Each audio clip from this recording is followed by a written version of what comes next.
Welcome, El Cachorrites, to another El Cachorro review video. We are going to talk about, I watched the first 2 episodes of Agatha all along, and let's talk about it. This was probably going to be a heated, interesting video. For the reasons, if you know me, you know why.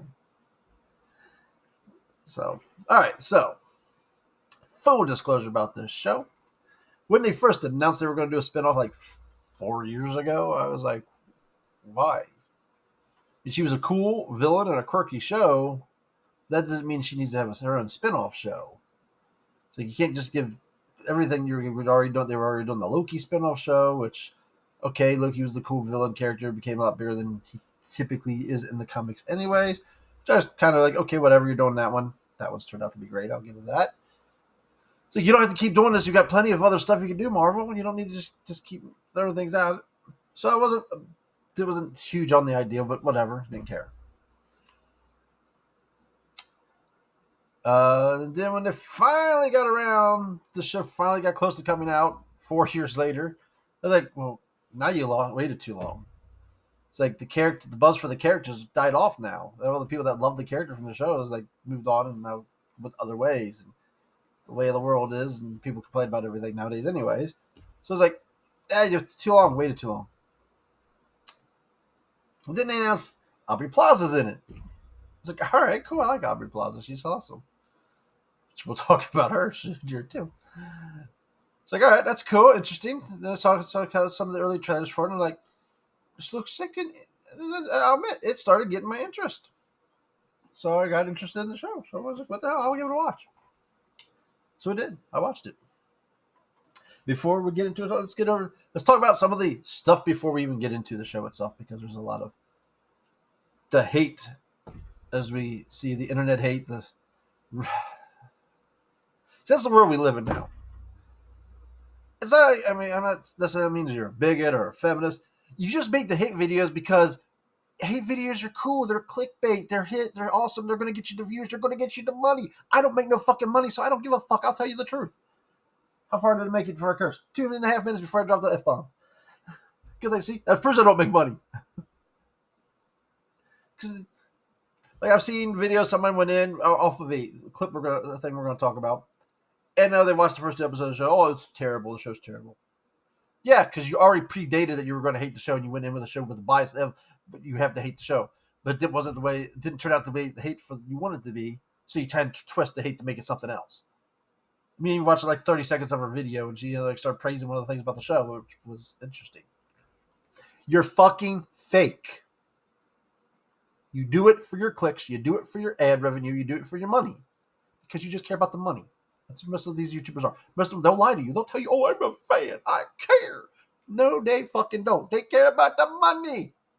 That's why they want the money. That's why they're YouTubers and they don't have a real job. I have 2 fucking jobs and I do this for fucking fun.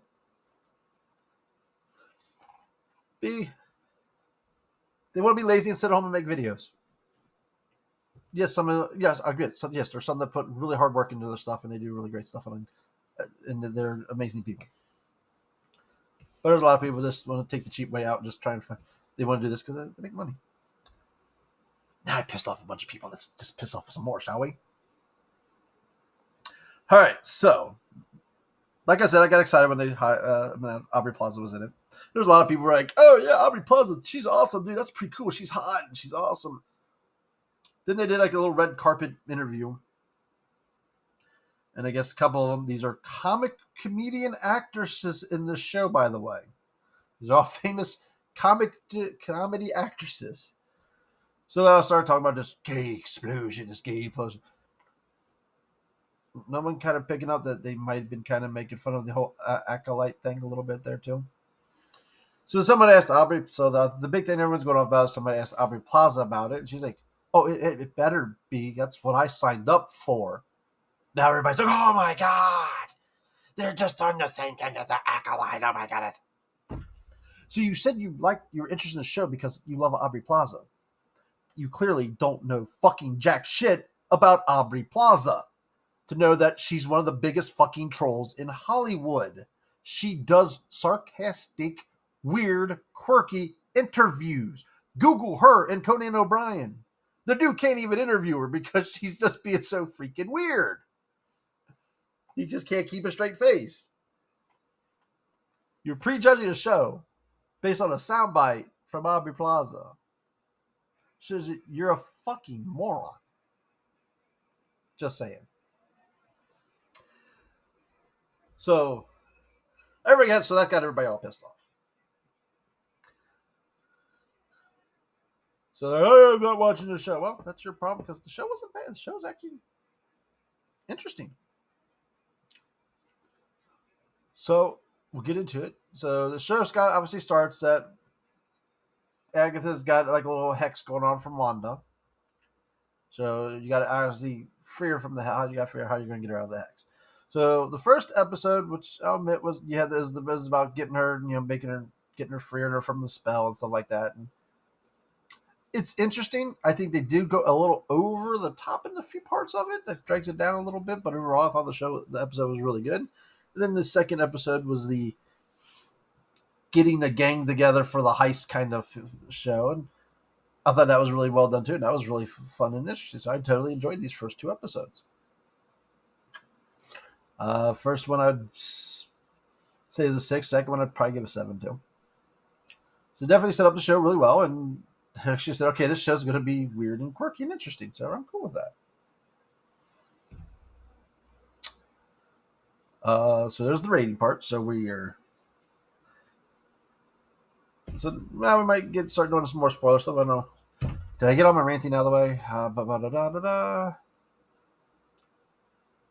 Before we get into the spoiler stuff, I guess we could do some more. Let's see.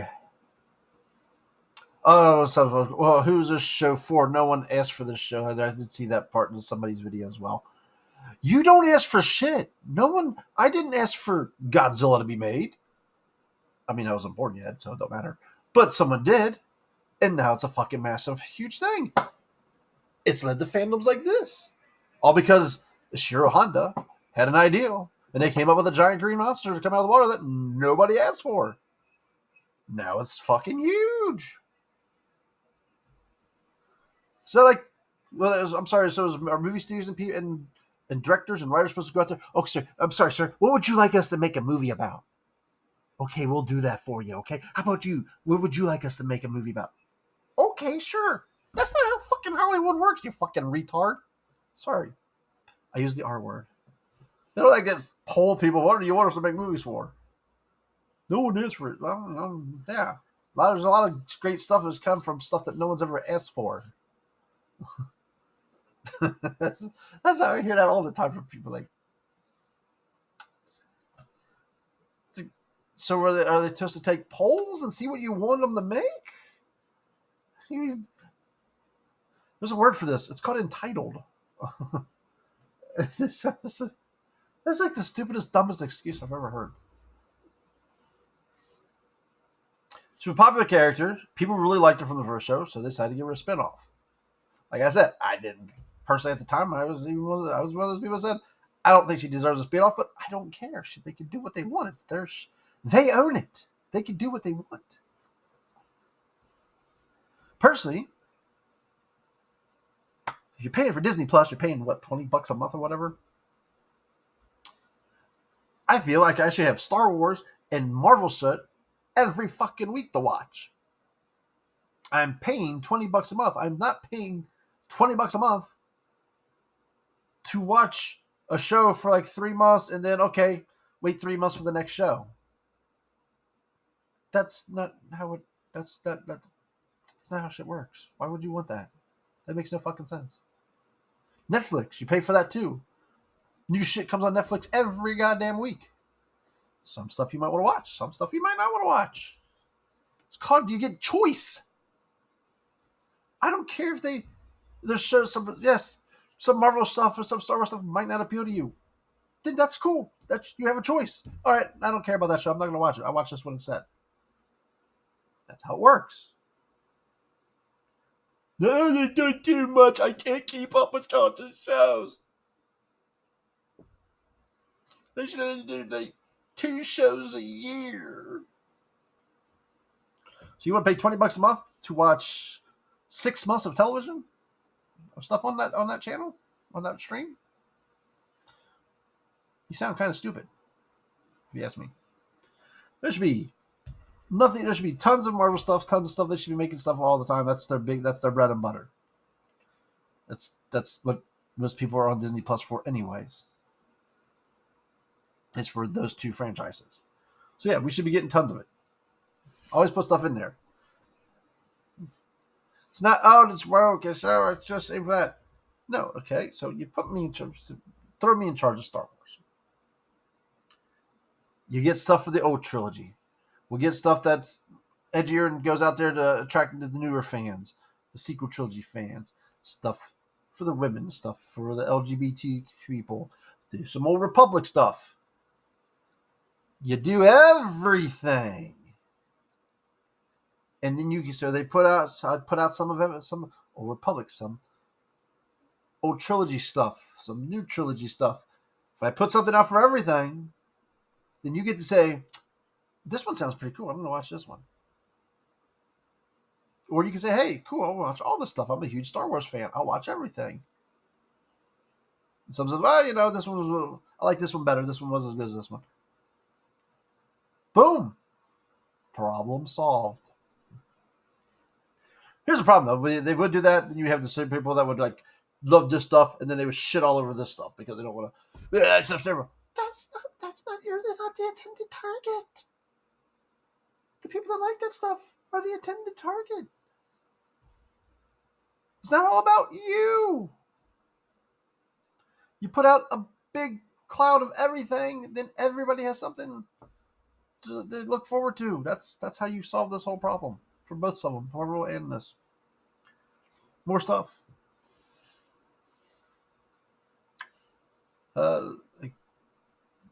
Especially with the end, you could even do the What If stuff was amazing. The X-Men 97 was amazing. Jump into the anime stuff. Do more anime stuff. Maybe expand your Star Wars animated stuff besides having to just do the same type of animated show. Well, there's got to be Clone Wars, and there's got to be Rebels, there's got to be the Bad Batch. You don't have to lock everything into that same art style because it works for those couple shows. You can experiment. Like the Vision stuff was also really good, and that kind of different. Use all kinds of different animations. Bam, you can do all that. All right, so there. Now my rant is out of the way. Now let's talk about the show at 13 minutes. So much for this being a short video. All right, so the first episode, we're going to Westview. Agnes is a hard-boiled detective, which threw me off a little bit on that one too. I was like, why is she a cop? Kind of thought she was supposed to be lost in her brain somehow. So she's going in. There's this mysterious dead body, and they're trying to break it down. And she keeps having these little quirky things that are kind of reminding of her previous life. Something she started spelling out the first letter of a bunch of words and started to spell the Darkhold.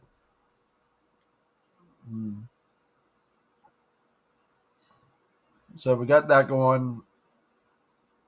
And then we get introduced to Aubrey Plaza's character. She's the FBI. She's coming in as an FBI kind of person. And she seems to be different. She kind of is going along with the things a little bit, but she kind of is poking the bear a little bit. Can't remember the name of her character. Something like Rhea or something like that. So you kind of point out, okay, there's something. Okay, so so it looks like she knows what's going on. And then we get introduced to this young kid character who broke. So he kind of starts being one that's opening up the door a little bit. So he like does a spell, and all of a sudden she's starting to have these weird flashes, and things are turning into other things, and it's getting weird.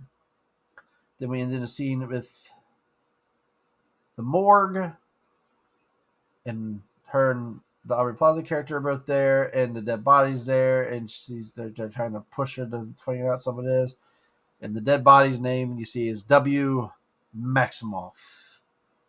And she's starting to start waking up and realize what's going on, and obviously we find out the other characters like is kind of knows that she's kind of stuck in her head. She's like, yes, claw your way out. Yes, you know who you are. Figure it out. And then it's like the next thing that shows up is Agatha Harkness. And so she starts waking up, and you see like she's like ripping off kind of her outfits. And as she rips off one outfit, you see her. She reveals like some of her different WandaVision outfits, like her '70s one, and then we get to the black and white one. And so she claws herself out of the spell, and finally comes through, and she's in her house. And we have an interaction where she goes out and talks to her neighbor, and she's naked, trying to figure out she's been stuck in her own brain in her house for 3 years. And then pretty much all the other people, they don't mention who Wanda Maximoff is, obviously, because they don't like Wanda. They don't mention that name. But it's like some of her neighbors or some of the people that she, I guess, would check in on her, stuff like that. Like the chief of police was a next door neighbor. And so I guess they would come in and visit her and check on her, and she would just imagine them in their cop roles and stuff like that. And I guess maybe they went along with her fantasy and stuff like that. But then we find out the kid's all taped up in her closet. So she's like, oh, wait, you were real. Then wait a minute. That would make... Then bam, here comes Aubrey Plaza blasting through the door. And they have like a little fight scene going, a little fight between them. And they obviously have a history between the two.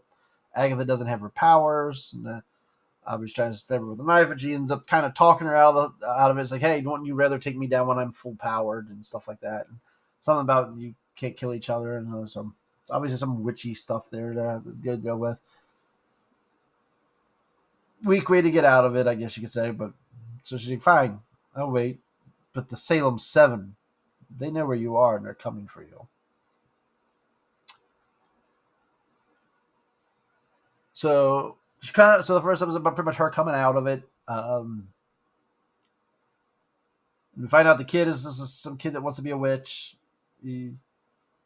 So he came to her to try to find the weighted witch because he's trying to find the road, the witch's road, where they can, if you make it to the end, you can get power. And he's like, well, you want power, you need your power back, and I want power, so we should work together to do it. And that's where they got to pretty much come up with the thing. Well, we can't just do it. You have to have a coven to do it. It takes a group. So as they decide to go looking to find, so because supposedly there's like witches everywhere, so it's like, oh, there's always some witches here and there everywhere. So they went to go just find any witches they could find to kind of get into the coven, because she don't care. She just, whatever, as what I need, I don't care. I'm not like, so she's, I just need to get some witches that can, actually, it appears that she may have had an alternative motive on top of this anyways. So the first episode, I guess they're trying to do the WandaVision thing, and they're playing off, I guess, a cop show, and she's thinking she's on a cop show, I guess, in the beginning, in her head. It worked. I thought it was kind of cool. I think at some points she was maybe over the top on it a little bit. Like she may have been playing it a little too hardcore. The one scene that really kind of stuck out was like she was interrogating the guy, and she's like doing this right on the notebook. And how my slave? Like I was like, okay, you're doing a little Jim Carrey-ish here. You're going a little over the top to where you don't need to go over the top. So I do feel like there was a couple spots in that where she went over the top. But like I said, most of the episode was fine. It was about her figuring out who she was again. Then when she's back in her Agatha, back as herself, then she's, Catherine Hahn just knocks it out of the ballpark as this character. So, like I said, I give it a 6 because it does get pulled. It's an okay opening show. Like I said, you don't get the big action opener because you already set up this character in a spot. Everybody knows who the character is, and she's already set up in the spot where you got to have an episode where you get her out of that. So that's why I feel like they did 2 episodes to start off with. She had to do the first episode. It's just like the Captain America movies. You know, the first Captain America movie's got to be him in World War II, and he's got to get frozen in ice. And that movie's, okay. It's not. I wouldn't say that's like a great Marvel movie, but it was the movie that had to set up Captain America. After that, you had Winter Soldier, which is one of the best Marvel movies. So you got to get like the beginning stuff sometimes out of the way. That's why some of the you see on some of the other characters they start skipping the origin stories. Like Spider-Man, we're not doing the origin story anymore with Spider-Man because it's too over the top and it's been done so much and it's nothing you can really do with it. So they start having characters show up that already kind of exist. Superman's supposed to that's going to be the origin of Superman in his movie coming out next year. So the first episode had to be getting her out of the spell. So fine opening, but nothing huge in that episode. So the second episode is them going out, and she knows pretty much how to, she's got a plan to find some witches, and so like the first one to go see is like one of those soothsayer people that read your future kind of stuff. She goes, well, we got to test it out to see if she's real or not. So she goes in playing a Southern belle, trying to find her dead husband hid some gold bars. I can't remember. I don't know who this actress is, but she is fantastic. I've seen her before and stuff. So she's going over the top with it. Oh, they're in the closet in the bag. And then she's like, all right. And they start paying and walk out. And she goes, oh, and you're not going to find the coven you want. So then she was on to her the whole time and knows who she was. So she is a soothsayer and she can so live in a rundown building that can't pay her bills and so like that. So she don't want to join them, but she does her powers and she writes down all the names that will join her coven. Say, here, there's your coven. Go find them. So I'm not joining. And she's like, you're on here. Son of a bitch. So from there, then they go find the next one is like this health guru, and there's some very adult jokes in this scene. It's like selling the candles, and you get edible candles, and there's some obviously really, I guess, jokes towards going to the Paltrow. Then there's some jokes about which I didn't know at the time until I heard it from someone else about the jade egg. So some very adult humor here. So she don't want to help them. She's like, what was she? She was I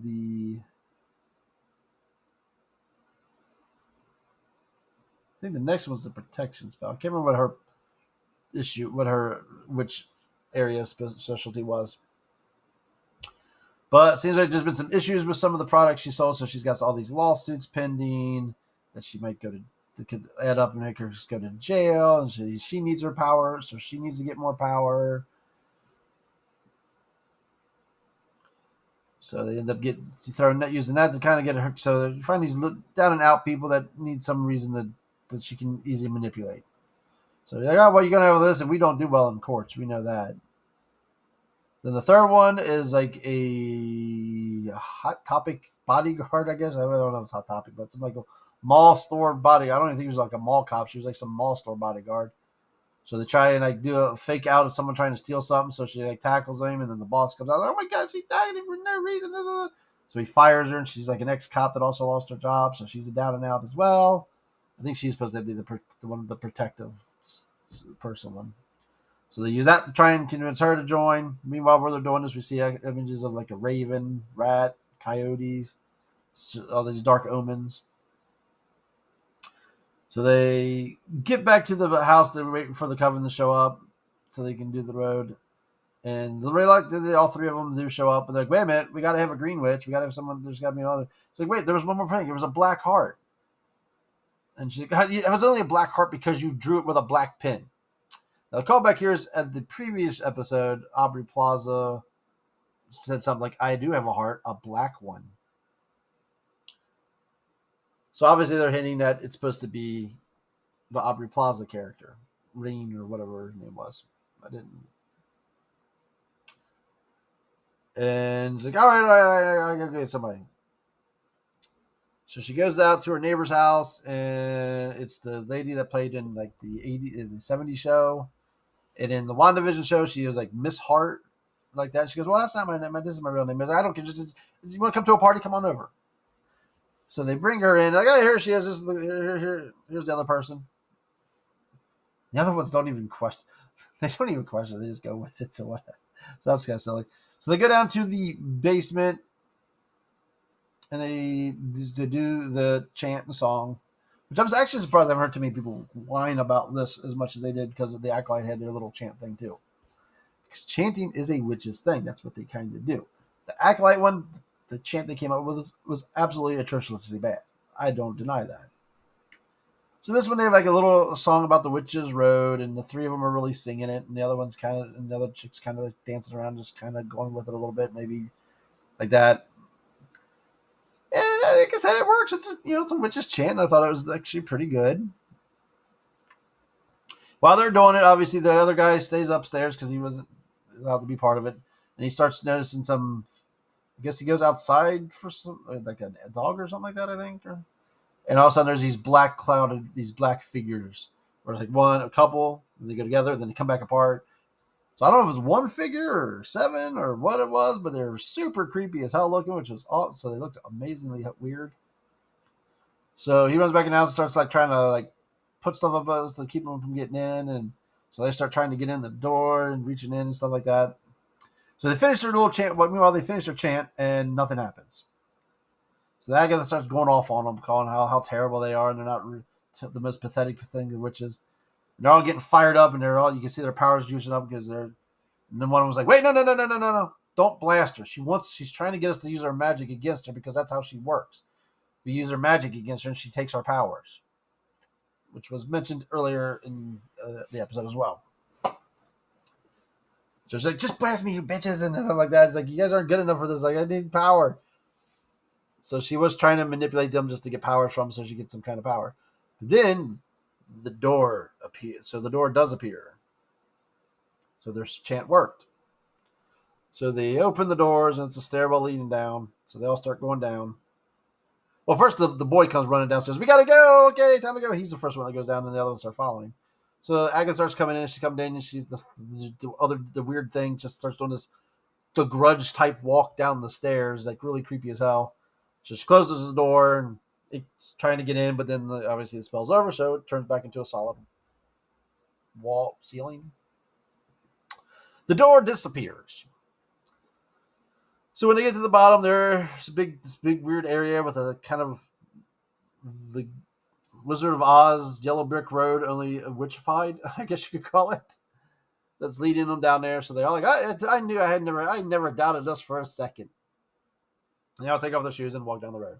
So this is what I said. I did totally enjoy this one. The characters were all super weird and quirky. The boy was kind of annoying at first, but he kind of does some kind of like the young familiar to want to be kind of thing. So he was okay.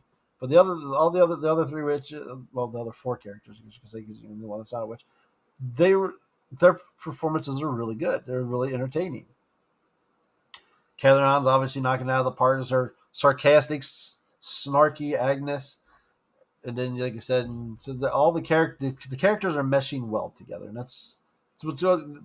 You got good Marvel going on. It's like the Avengers, all the characters meshed well with each other and stuff like that.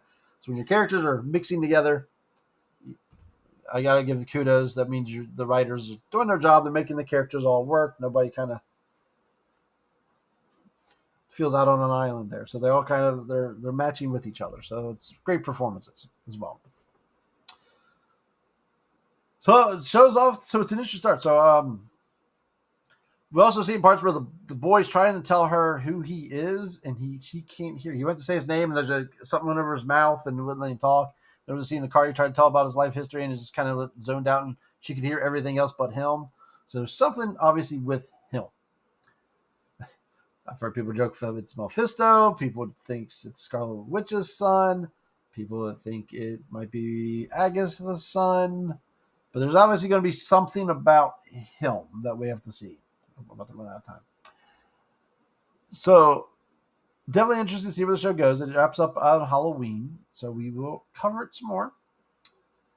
And we'll see how this turns out. So far, I think the show's off to a fine start. It's actually better than like I said, I went to show more than I thought I was going to. I just actually highly enjoyed this show. Ignore the hate. Actually, check it out. It's not bad. It's a weird, quirky show, just like WandaVision was. And that worked.